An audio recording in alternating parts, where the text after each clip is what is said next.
Hi மக்களே, சிறுகடிக்க ஆசை serial April 13, 2026 என்ன நடக்க போகுது முன்னோட்டம் பார்க்கலாம். அதுக்குமே நம்ம சேனலை மறக்காமல் சப்ஸ்கிரைப் பண்ணி லைக் பண்ணிக்கோங்க. சிந்தாமணி உட்காந்து பேசிகிட்டு இருக்கா ரோஹிணிகிட்ட, தலையை விரித்து போட்டுக்கிட்டு, நான் எதுலேயுமே தோத்ததில்லை, என்னை தோக்கடிச்சிட்டாங்க அப்படின்னு சொல்லி மீனா முத்து 2 பேரையும் திட்டிகிட்டு இருக்கா. எப்படி ஜெயிச்சா அப்படின்னு கேட்குறா ரோஹிணி. அவன் தான் புருஷன் முத்து இருக்கானே, அவன் தான் நான் வட்டி கொடுத்த இடத்துல யார்கிட்டலாம் நான் திட்டி சண்டை போட்டனோ அவங்களெலாம் கூப்பிட்டு பேச வச்சு இது மாதிரி என்னை தோக்கடிச்சிட்டான், எல்லாத்துக்கான இந்த முத்து தான். மீனாவும் அவள் பேச்சு திறமையில் ஜெயிச்சிட்டா. அவளை நான் லாஸ்ட் வரைக்கும் இந்த பதவியில் இருக்க மாட்டேன் அப்படின்னு சொல்கிறா. இந்த பதவி ரொம்ப ஈஸின்னு நினச்சிட்ருக்கா. அவளுக்கு எவ்வளோ கஷ்டம்னு தெரியலை. இதில் நான் எவ்வளவோ பிரச்சனையை நான் எதிர்கொண்டிருக்கேன். இதில் உறுப்பினர் பிரச்சனைன்னு இருக்குது. அரசாங்கத்திட்ட முறையாக அணுகணும், அதில் கணக்குகள் கரெக்டாக இருக்கணும். அவள் இந்த பதவி பெரிய கிரீடம் நினச்சிட்ருக்கா. அது எவ்வளோ பெரிய கஷ்டமான ஒரு வேலைன்னு இனிமேல் தான் அவளுக்கு புரியும். அவளை தப்பான ஃபைலில் சைன் பண்ண வச்சு அவளை சீக்கிரமாகவே இந்த பதவியிலேருந்து நான் எடுத்து அடுத்தது தேர்தல் வர வச்சு நான் ஜெயிச்சு திரும்பவும் இந்த பதவியில் நான் உட்காருவேன் அப்படின்னு சொல்கிறா. ரோஹிணி சொல்கிறா, நீங்கள் எத்தனையோ பேருக்கு காசெல்லாம் கொடுத்தீங்களா ஆண்டி, அப்படி இருந்தால் ஓட்டும் போடலை அப்படின்னு சொல்கிறா. எத்தனை பேர் காசு வாங்கிட்டு உண்மையாக இருக்கணும்னு இருக்கிறாங்க, எல்லாமே வேஷந்தான் அப்படின்ற மாதிரி சொல்லி பேசிக்கிட்டு இருக்கா. அடுத்தது இவங்க 2 பேரும் பேசிகிட்டு இருக்காங்க, அண்ணனும் தம்பியும். யாருன்னா ரவியும் முத்துவும் பேசிகிட்டு இருக்காங்க. எனக்கு ரொம்ப பெருமையாக இருக்குது அண்ணியை நினச்சி. இனிமேல் பூக்கார சங்க தலைவியோட தலைவி எங்கள் அண்ணி தான் நான் பெருமையாக சொல்லிப்பேன் அப்படின்னு சொல்கிறான். நீனும் வாழ்க்கையில் முன்னேறி இருக்கன்னா அது காரணம் அண்ணி தான். அண்ணி வந்ததுக்கப்புறம் தான் வாழ்க்கையே வேறு மாதிரி ஆயிடுச்சு. நீ தண்ணி அடிக்கிறதுலேருந்து வெளிவந்த அப்படின்னு சொல்லி ரவி சொல்லிகிட்ருக்கான். நீ எப்படிலாம் இருந்த அப்படின்னு சொல்லவும், அம்மாவே நீ இவ்வளோ தூரத்துக்கு வருவியான்னு யோசிச்சாங்க, நாங்கள் எல்லாருமே யோசித்தோம் நீ அவ்வளோதான்னு அப்படின்னு சொல்லவும், டே அவ்வளோ மோசமாக வாடா நான் இருந்தேன், அப்படியா தண்ணி அடித்தேன் அப்படின்னு சொல்லி கேட்கவும், ஆமாம் இப்போ அண்ணி வந்ததுக்கப்புறம் தான் நீ எவ்வளோ மாறி இருக்க அப்படின்னு சொல்லி கிண்டல் பண்ணுறான் ரவி. நீ இப்போ ஏன்டா தண்ணி அடிக்கிறத பற்றி பேசுகிற, முடிஞ்சிருந்தா நம்ம கையோடு வாங்கிட்டு வந்திருப்பேன், நானும் மறந்துட்டு வந்துட்டேன் அப்படின்னு சொல்கிறான்.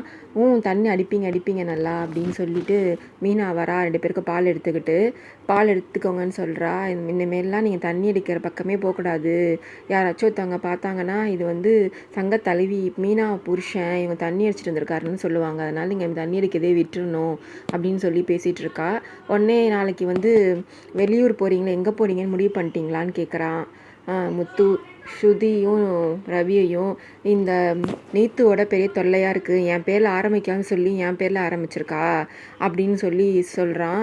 நீங்கள் தான் இந்த ஐடியா கொடுத்தீங்களா அண்ணி, அவள் பொக்கே ஷாப் துடைக்கிற அன்னைக்கு இங்கே இருக்கக்கூடாதுன்னு அப்படின்னு சொல்கிறான் ரவி. ஆமாம், பிரச்சனைன்னு வரும்போது நம்ம அந்த இடத்துல இல்லாமல் இருக்கிறது நல்லது தான், அப்புறம் மீறியும் பிரச்சனை வந்தால் பார்த்துக்கலாம் அப்படின்னு சொல்கிறா. சரி, நாளைக்கு நாங்கள் இல்லாத போது நீங்கள் தான் பார்த்துக்கணும் ரெஸ்டாரண்ட்டை அப்படின்னு சொல்கிறான். இப்போ வேற சங்க தலைவி ஆகிட்டா வேற மீனா, நாங்கள் எப்படா பார்த்துக்க முடியும் அப்படின்னு கேட்குறாரு முத்து. அதுக்கு அதெல்லாம் கிடையாது, ஐடியா கொடுத்ததே அண்ணி தான், அதனால் நீங்கள் தான் பார்த்துக்கணும், நாங்கள் ஊருக்கு போயிட்டு வர வரைக்கும் அப்படின்னு சொல்கிறான் ரவி. உடனே நாங்கள் பார்த்துக்குறோம், நீங்கள் போயிட்டு வாங்கன்னு மீனா சொல்கிறா. மறுநாள் ரெஸ்டாரண்ட்டுக்கு போய் பார்த்துட்ருக்காங்க 2 பேரும். அப்போ தான் நீத்து வரா. நீத்து கேட்குறா, இது மாதிரி எங்கே ரவின்ட்டு. ரவி இங்கே இல்லை போ அப்படின்னு சொல்கிறாங்க.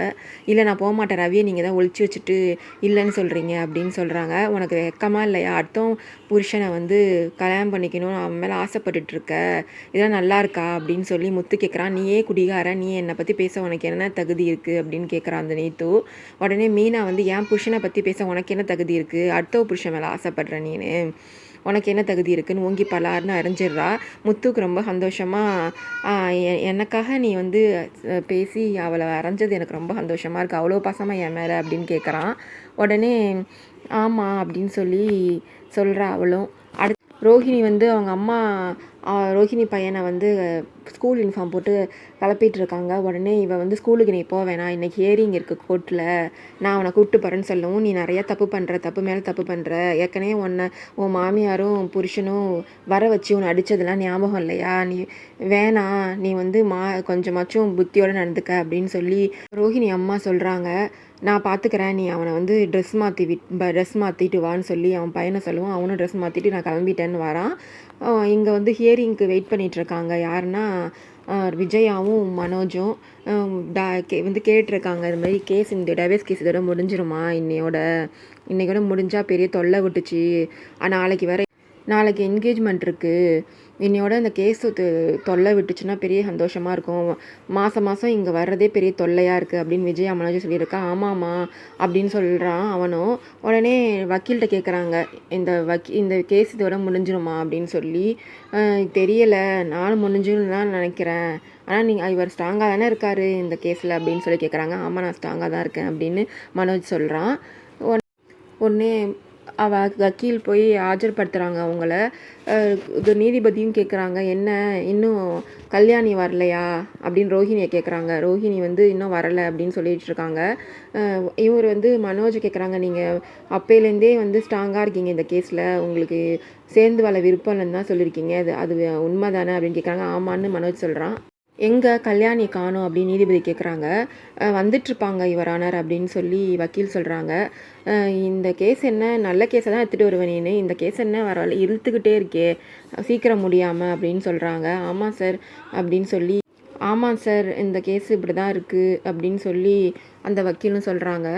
என்ன இன்னும் காணும் கல்யாணி அப்படின்னு விசாரிச்சுட்டு இருக்கும் போதே கதை வந்துட்டு சார்ன்னு சொல்லி வரா. அந்த பையனை கூப்பிட்டு, என்னம்மா பையனெல்லாம் கூப்பிட்டு வரீங்களே இங்கே கேஸ் நடக்கிற இடத்துக்கு அப்படின்னு சொல்லவும், நான் ரொம்ப கஷ்டத்தில் இருக்கேன், இப்போது எனக்கு வேலையே இல்லை அப்படின்னு பஞ்சப்பாட்டு பாடுறா. நான் வந்து என் பையனை வந்து ஆட்டோலாம் கூப்பிட்டு வர அளவுக்கு எனக்கு வந்து வசதி கிடையாது, பஸ்ஸில் தான் நின்று வெயிட் பண்ணி வரதுனால லேட் ஆகிடுச்சு அப்படின்னு சொல்கிறா ரோஹிணி. உடனே இவங்க வந்து, நீங்கள் எப்பயுமே ஒரே இதிலே இருக்கீங்க, சரி அவள் கூட சேர்ந்து வாழணுன்னு தான் ஆசைப்பட்றீங்க, அது உண்மைதானா அப்படின்னு கேட்குறாங்க. ஆமாம் அப்படின்னு அவள் சொல்கிறா. வந்து நடிக்கிறா ரோஹிணி. இது மாதிரி என் பையனுக்கான செலவு, நான் வந்து எனக்கு வேலையும் இப்போதைக்கு இல்லை, எல்லாத்தையும் நான் தான் பார்க்குறேன், மனோஜுக்கான கடன் வாங்கி கொடுத்ததுக்கும் நான் தான் காசு கட்டுறேன் அப்படின்னு சொல்கிறா. என்ன இன்றைக்கி ரொம்ப நடிக்கிறாளேன்னு அந்த வக்கீல் பார்க்குறாங்க.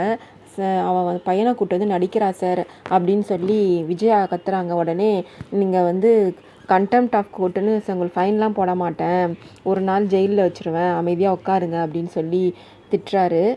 நீங்கள் இப்போ சொல்கிறத பார்த்தா மனோஜ் வந்து உங்கள் மேலே அபிப்பிராயம் போயிடுச்சு அப்படின்னு தான் நினைக்கிறேன், அதனால் இந்த கேஸை 6 மாதம் ஒத்தி வைக்கிறேன் அப்படின்னு சொல்லி நீதிபதி சொல்கிறாரு. அதோட இந்த எபிசோட் முடியுது.